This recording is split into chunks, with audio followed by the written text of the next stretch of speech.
Hi guys! Welcome back to our channel. In today's lesson, I'm going to teach you how to write and understand series using Sigma notation.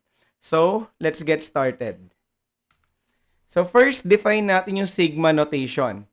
It is a shorthand symbol used to express a series. Okay, so in general, gumagamit tayo ng Sigma symbol. Ito guys, yung parang letter E. Okay? So it means summation.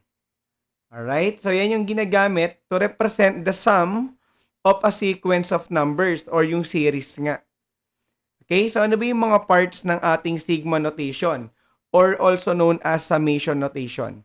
First is yung index of summation, guys. Okay? Yung nandito sa may bandang lower part ng ating sigma notation, yan yung first value of n. Okay? Minsan ang tawag dyan is lower limit. Yung number naman sa may upper part ng ating sigma notation, yan naman yung last value of n. Minsan ang tawag dyan is upper limit. Okay? So, next is yung ating for n dito sa ating example. That is the formula for the terms. Okay? Yan yung ating expressions. Okay? So, paano ba natin binabasa yung ating summation notation?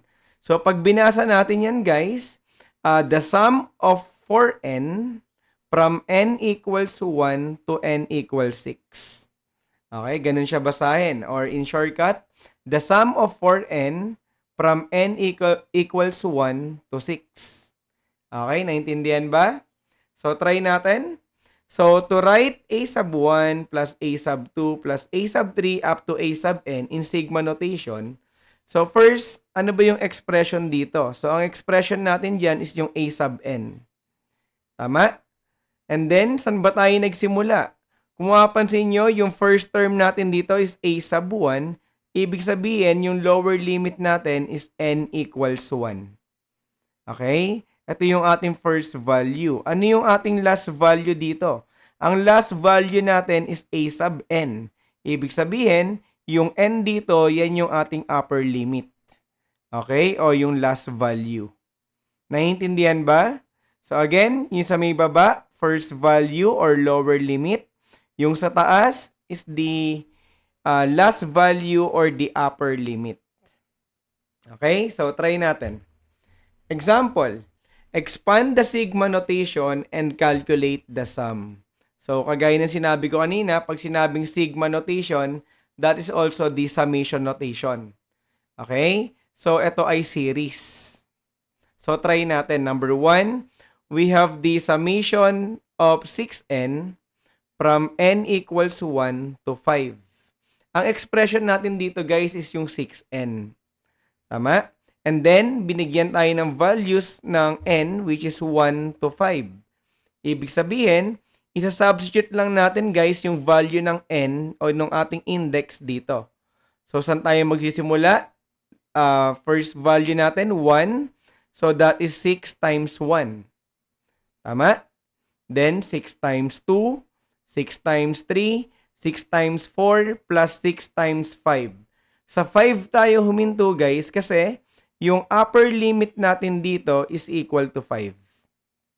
Okay, ito yung ating last value. Nakuha ba? So, simplify natin to get the series. So, 6 times 1, that is 6. Plus 6 times 2, 12. 6 times 3, 18. 6 times 4, 24. 6 times 5, 30.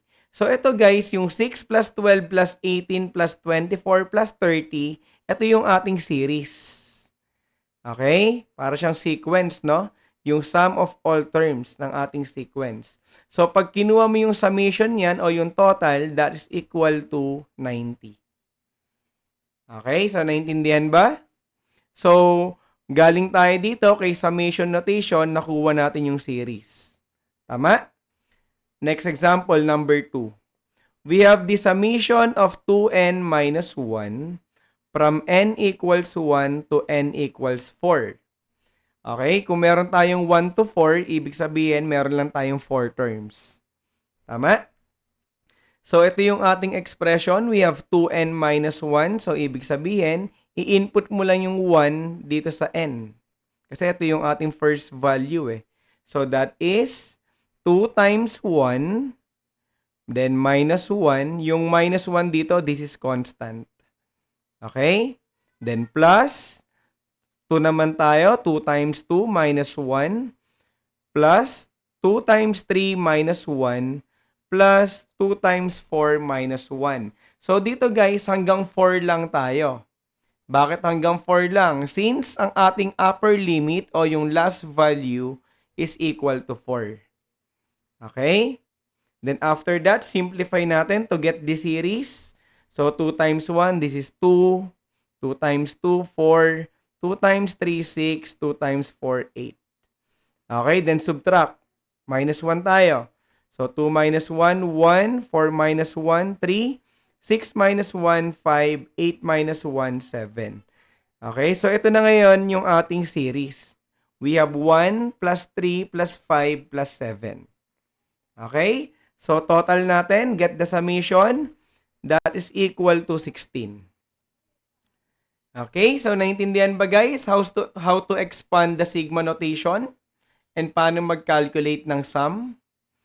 So ngayon, ang gagawin naman natin is i-reverse natin, no? Ang next example natin, ang given is yung series, gagawin nating sigma notation. Okay, so tignan nyo kung paano ba ginagawa yan. So write each series in sigma notation. Number 3, meron tayong series na 5 plus 10 plus 15 plus 20 plus 25. So paano ba natin yung gagawing sigma notation? So ngayon guys, hahanap kayo ng pattern, no? So ang first step natin is to identify the pattern, then find the formula for the nth term. Okay, so ano ba yung pattern natin dyan? Kung mapapansin nyo, lahat ng terms natin is divisible by 5. Tama? So we have 5, 10, 15, 20, 25. Lahat yan divisible by 5. Ibig sabihin, pwede nating i-rewrite itong ating series in terms of 5 times 1, 5 times 2, 5 times 3, 5 times 4, and 5 times 5. Tama? So ngayon, from here guys, tignan nyo. Kung mapapansin nyo, meron tayong parang coefficient ng mga terms natin, no, which is 5. Tama? And then tignan niyo yung mga numbers sa loob ng parentheses. We have 1, 2, 3, 4, 5. Ibig sabihin, pwede natin yung isulat in terms of summation notation. Tama? O, saan tayo nagsimula? Ano yung first value natin? Ang first value natin is n equals 1. Okay? Then 2, 3, 4, 5. Saan tayo huminto? Sa 5. Ayun yung ating upper limit. Naintindihan? So, ano naman yung expression natin?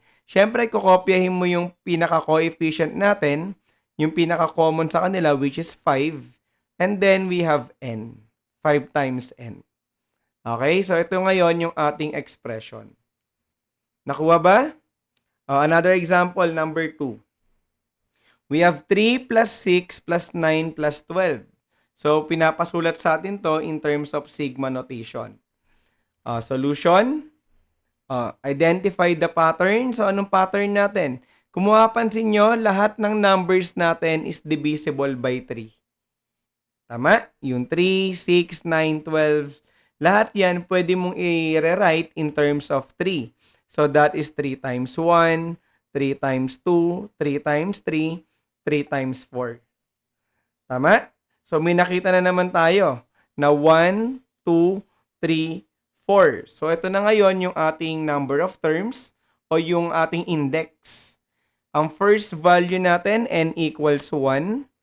Tama? Saan tayo huminto? Sa 4. So, yun yung ating upper limit. Okay? And then, gagawin lang natin, copy yung 3, kopyahin natin, then maglalagay tayo ng n.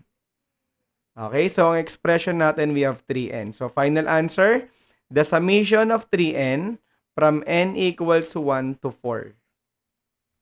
Okay? Naiintindihan ba, guys? Okay, so punta tayo sa mas mahirap na example. Number 5. We have 1 plus 4 plus 7 plus 10. Okay, so paano ba natin to i-rewrite into sigma notation? So tignan nyo guys, no? Yung mga yung ating series may pattern din, tama? Meron silang common difference. Yung 1 naging 4, 4 naging 7, 7 naging 10. Ibig sabihin, nag-a-add tayo ng 3. Tama? So, meron na naman tayong parang multiple dyan. Multiple of 3. Yun nga lang, bakit hindi 3 yung ating first number? No? Kasi, ibig sabihin, nag-minus tayo dyan. Ano yung minus natin? Kung 3 yung kanilang common difference, ibig sabihin, nag-minus pa tayo ng 2. Tama? 3 minus 2, that is 1. Tapos, ang next natin, di ba, yung 3, 6. Kung meron tayong 6 na second term, naging 4, ibig sabihin, nag-minus 2 na naman. Tama? So, kung i-rewrite natin yung 1, 4, 7, 10, ganito yung magiging itsura niya. So, ang common natin dyan is yung 3. Lahat sila, multiple of 3, pero nagma-minus tayo ng 2. Okay, try nyo. 3 times 1, 3, minus 2, 1. 3 times 2, 6, minus 2, 4. Tama? 3 times 3, 9, minus 2, that is 7. Next, 3 times 4, 12, minus 2, we have 10. So, tama yung nabuo nating pattern. Okay, so ano yung mga common dyan? Tignan nyo, lahat sila merong 3 dito as coefficient. Okay, next may nakita na naman tayong 1, 2, 3, 4 na pwede nating isulat in terms of sigma notation na n equals 1 to 4. Tama? Ang first value natin 1, ang last value natin 4. Okay, so ang expression natin, yung 1, 2, 3, 4 gagawin mong n, so that is 3n, then minus 2. Yung minus 2, that is constant. Okay? So, dito, ang pinakamahirap na part is iisipin nyo to, guys. No? So, you need to identify the pattern. Okay? So, next, number 6. We have 1, 3, 5, 7, 9. We have 5 terms. Okay? Meron tayong series. So, ano yung pattern natin dito? Kung mapapansin nyo, meron silang common difference na 2. Tama? Nakukuha natin yung next term by adding 2. Ibig sabihin, yun yung ating, doon tayo magsisimula. Kay 2, no? So, tignan nyo guys. Yung first term natin dito is 1. Which is dapat 2. So, ibig sabihin, kaya siya naging 1, kasi yung 2, nag-minus tayo ng 1. 2 minus 1. Tama? Ano yung next kay 2? We have 4. Pero naging 3. Ibig sabihin, nag-minus 1 na naman tayo. Diba? 4 minus 1, 3. Ano yung next kay 4? We have 6. Pero naging 5. Ibig sabihin, nag-minus 1 tayo. So, may common sila. Tama? Kung saan, minimultiply natin yung number by 2 and then nagma-minus 1 tayo to get the term. For example, 2 times 1, 2 minus 1, that is 1. 2 times 2, 4, minus 1, 3. 2 times 3, 6, minus 1, 5. 2 times 4, 8, minus 1, 7. 2 times 5, 10, minus 1, 9. So, tama yung nabuo nating pattern. Okay, so anong common sa kanila? Ang common sa kanila is yung 2 sa labas, tama? At saka yung minus 1. Ibig sabihin, yung mga numbers sa loob ng parentheses, yung 1, 2, 3, 4, 5, yan yung isusulat mo sa sigma notation. Okay, so ano yung n natin? Equals 1, yun yung first value. Hanggang 1, 2, 3, 4, 5. Hanggang 5. Okay, so ano yung expression natin? So we have 2, tapos yung 1, 2, 3, 4, 5, yun yung n. Then yung constant, minus 1. So ang final answer natin, the summation of 2n minus 1 from n equals 1 to 5. Okay, naintindihan ba? Kung paano tayo nag-rewrite from series to sigma notation. And that's it for our lesson today. I hope you were able to understand the topic. So if you have any questions or clarifications, feel free to drop a comment below. So thank you guys for watching. This is Prof. D. See you on the flip side. Bye!